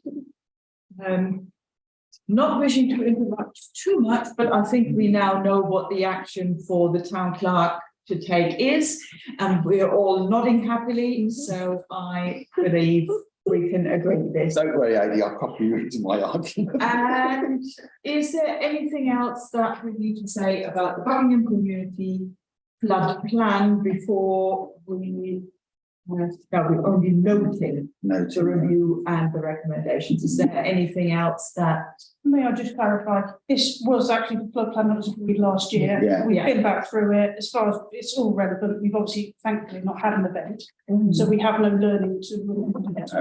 So aside from basically just a numbering correction, it's the same one that was agreed last time. Yeah, it's down for annual review. Yeah, we can't do anything additional, so we do that. The comments were for the section 19 agreement, which was captured it. Yeah, okay. So we have noted this, we can move on to the next item on the agenda, which is the Climate Emergency Action Plan and to receive and discuss updates. Margaret. Thank you. Just a question, really. I didn't note where it. Oh yes, it was 96 and 97. There was bulb planting was referred to in autumn 22. Did I miss it, or You were there. did that happen? No, that was about a year before that. That was I don't yesterday. And also, is there any update about the eco audit? And the other thing was community gardening sites was referred to. Yeah. So it's 3 queries really. Right, well, I will Hospital Park on the 30th of bulk planting. Not pretty fast. I'm not sure that was previous, we haven't found any more. The bulbs were given to us, weren't they? And we were going to plant them, but for some reason, through COVID, they were planted anyway. September 20. We have got some more wildflower seed coming. But no, there wasn't any more. I've got some wildflower seeds. So it refers to September 2020. I thought it said 22. No, for 22. I know, we all. Something Does say. Within the autumn not Oh, yeah. 22 Additional bulk. sections Oh, of yeah, Lace Hill, the Holocaust Memorial and Ottersford Trail. Yeah, I remember it, but I don't think I went to no, there that. was no more bulb planting. Okay, so it talks about it in the future tense. So this was obviously an intention at some point, but it hasn't been updated to the fact that it hasn't actually happened, which might have been because it was probably part of trying to do it. Yeah. But They didn't do very well, Bob, last year. So, Lisa. what was your other question? You had There was the eco audit update, and also there was a reference to community gardening sites, but I didn't note where that was. But the eco audit was referred to. So it came back to us half completed after a lot of chasing from Nina. And the gentleman admitted that it wasn't going to finish it. So we had an incomplete report that we haven't paid for because it's not complete, and he sort of sends his apologies. We're in the process of looking at that to see if there's any value in it and possibly getting another one done basically. Or the best way of using our current data. And the different things that we already know, so Lace Hill is the obvious big energy user. And maybe we can identify, focusing in on the energy use of that building a bit more and spending that budget a bit better on another audit. So when we get that information, we'll bring it back with different things we're looking at the moment. And you had a third. The community gardening sites was referred to. I don't know about that. That was little gardens outside people's houses with bulb. Now was, wasn't it, for the bumblebees? No, it was I think it was to allow volunteers to do some gardening, wasn't it? Oh, yes. I'll just come back to you on that one. There was a few attempts to try and engage people, but there wasn't a lot of success, but we can't try again, I said. It was, so just from my understanding of it, it was also something we were going to look at when we do the neighbourhood development plan, setting aside some land within new developments in order for that to happen. Yeah. So it's something for the neighbourhood development plan, something to look at as well. Lisa. Thank you. Okay, so page 94, 97, number 21, explore more bike parking facilities around the town. It says about all new development housing has enough for cycle parking, but it doesn't actually say anything about around the town or local schools or businesses. So it says about the development, but we were looking at places in the town for bike parking. So if we could have an update at a next meeting on where we are with that. Thank you. Next one was number 22 on the same page, where it's invited the electric bike to the Spring Green Fair in April 22. Can it be added that we're going to invite them again for 2023, or are they not going to be invited for next year's one? We're working on it.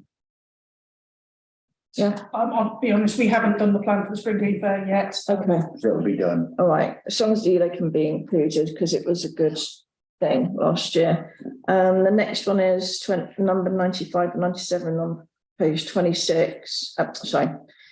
Page 95, number 26. There's quite a big discussion last time about the EV points for cars, and it was suggested that Warren was going to be asked because of his links to, I think Sue said, Milton Keynes Council, that he was involved in some car charging things to do with Milton Keynes Council. I remember her saying it, and it's probably recorded on the online meeting. So I think it was agreed that he was going to be contacted about that. But I can watch the video back and check what that was. I vaguely remember that. He is away at the moment, but that's not a bad point anyway. Next one was 97, page 97, number 35. Where it says the planted with wildflowers. Has any new areas been identified for 2023? And I think that was it. Also, it said about wildflowers were distributed at Spring Fair, but they were also seeds were given out at the Celebrate Buckingham Day, because Councillor name's gone. Anthony Ralph, he was giving out seeds. Yeah, came to me in the end. Yeah. So for the additional wildflower areas, there's more we're going to add to the bypassing end. Okay, good. We're concentrating on. We did a bit last year and we're trying to expand it. They were very good, actually, weren't they? Yeah, The bit- quite well, so we can expand it a bit. Excellent. Good. Margaret. Thank you. Yeah, I found the bit, it's on page 96 and 97, number 31, where it refers to potential sites for community gardening sites in 2022. Yeah, that's right. So that was people just to grow their own veg and stuff, wasn't it? Was it? Don't think it was. I think it was more that hadn't there been somebody maintaining a bit unofficially, really, and their suggestion was that we actually enable people to do it on a more official basis than just ad hoc. Specify areas that. Yeah. they could grow. Yeah. Couldn't they? Was that the thing where there weren't any takers? Yeah, Okay. We try. no, we're I not. think we want to new allotment site to encourage more Mm. community gardens there. Robin? I think depending on the decisions we take, with the cemetery, we know that the new cemetery is going to provide a huge wildflower meadow. And we know that that's going to be one of the big 50% of the site is going to be wildflower meadow for quite almost several decades. I think we need to build that into our plan because that will do quite a lot to sustain big population if we plant something appropriate. But we do need to go out there and have a look and see what's actually growing in the autumn. It'll give us a clue of what flowers will survive in that soil. You know, sometimes you can plant things, they just won't grow because they don't like that soil. So when we're planning that flower meadow there, and we're going to be doing additional planting up there. Now, one of the things we ought to look at is how we, in our climate action plan, that those trees that we plant are going to make a difference to, they're going to draw in some carbon. So we need to start recording that carbon, what we anticipate. We've also got a hedge around it, which in itself can be a carbon. It will take in carbon more than the hedgerows actually do suck in a lot more than what you think they do because they regenerate and they suck it in and they keep sucking it in. We've got a hedgerow there. We need to start building what that carbon catchment is going to be for that area because it will be quite big for the council and it's a value added thing that we need to record. And lastly, to answer Lisa, we're not entirely sure of the timing on the King's putting the hat on the crown yet. So we will probably base an event around the environment and we'll probably base it around the spring fair, but we haven't made that decision because we're waiting for Palace to tell us what there is and then try to do a day around it and we'll do something with the spring fair, but we can't plan that until we're told that the coronation is going to be such and such and whether there's any other things that we have to do. So we're waiting for that and that will come back in the new year, hopefully. We are hoping as soon as. I'm not anticipating that any of us are going to be invited to the coronation, but if anyone is, you know, we'll all wish you well. If we get invited to it. Were there any other are there any other comments on the climate emergency action plan update? Okay. In that case, let's go back to see where we are on the agenda. Doing well. Updates from representatives on outside bodies. Do we have any? Thank you. My only query in the last minutes, it referred to notes from a rural and market towns group event that I went to, and it said that those notes would be circulated with the minutes, and I'm not sure that happened. Did it happen? Yeah. Oh, it did. Yeah, they were attached to it. Okay, I don't know why I couldn't find that then. And then you and I went to that event. Yeah, I think And we need that to. last We time. did, Yeah. but we haven't picked up on anything. No, we haven't done that. We said we would pick out some potential learning points that we might want to do something with, and yes, and we haven't done that. So that was the nothing. Let's do this. Thank you. News releases. I was going to give you an update. Oh, an update, please. Just to say that at the last council meeting, I had another discussion with the cabinet member around the railway walk and the side for that, and I suggested that being as we're part owners, that we ought to be involved in more into the planning of it. What I'm not sure about is whether that offer's been taken forward or any contact's been made, because the cycleway scheme is an historical one, which one was involved in, wearing another hat in an historic council, which is no longer existing, back in 2013.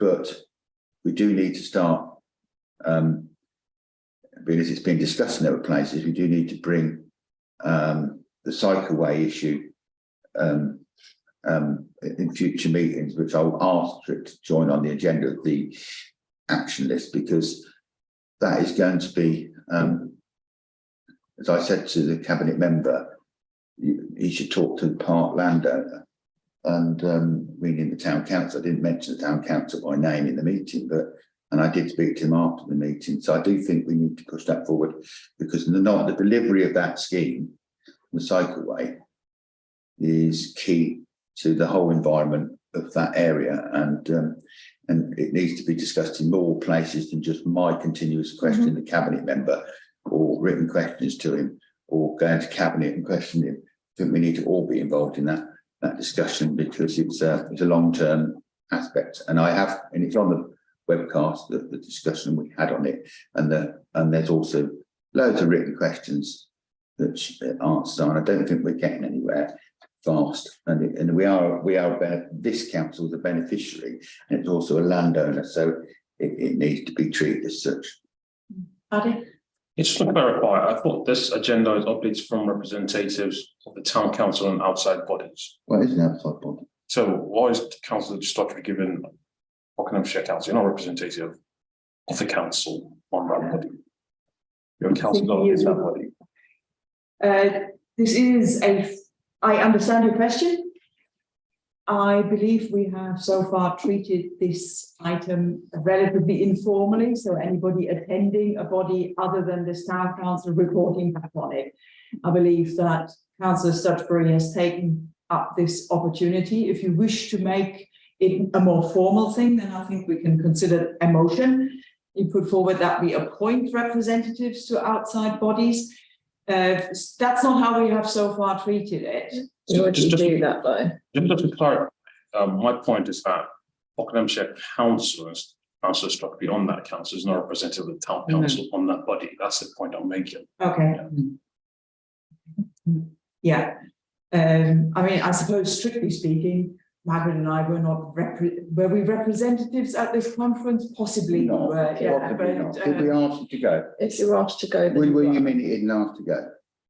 no, we. In which case you can't report on it. So the question is, They does can be the on the word agenda. representative here refer to people who are appointed or sent by the council, by the town council, to represent us on this other body? And I'm not sure that is how we have treated it.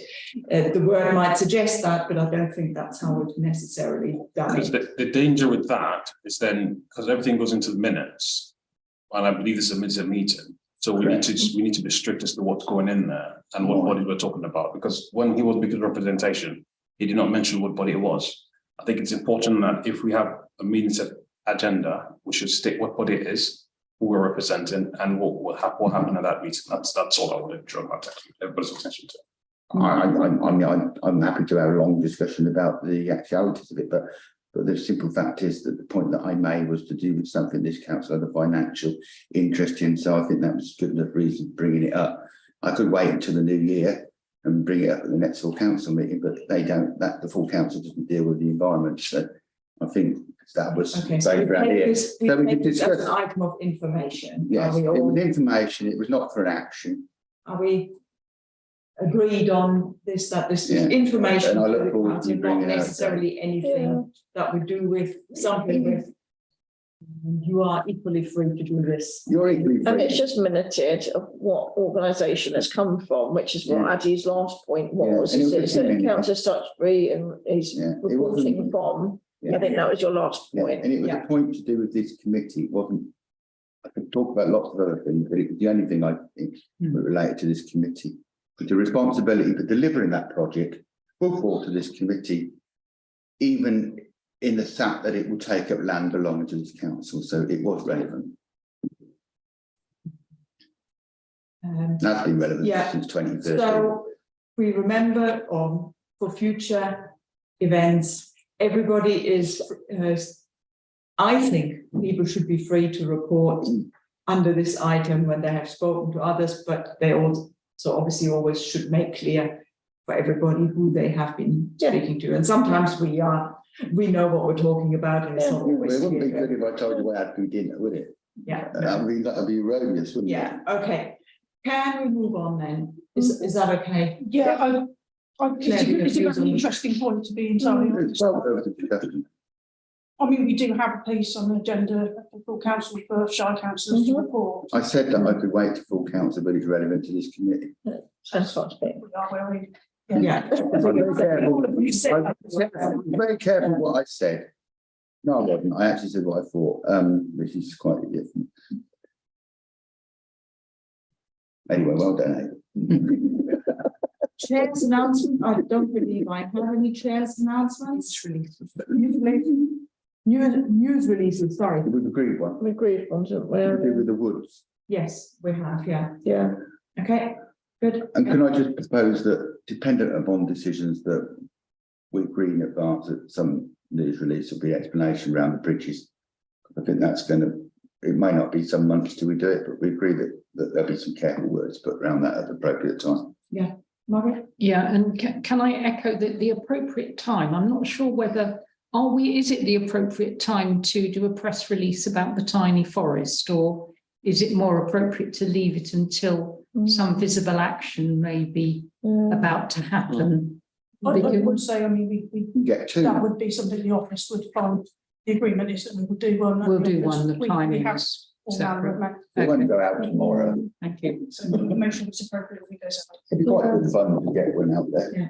Christmas cheer and all that. Any other proposals for news releases? Well, Okay, in that case, I can say again that I don't have any chair's announcements.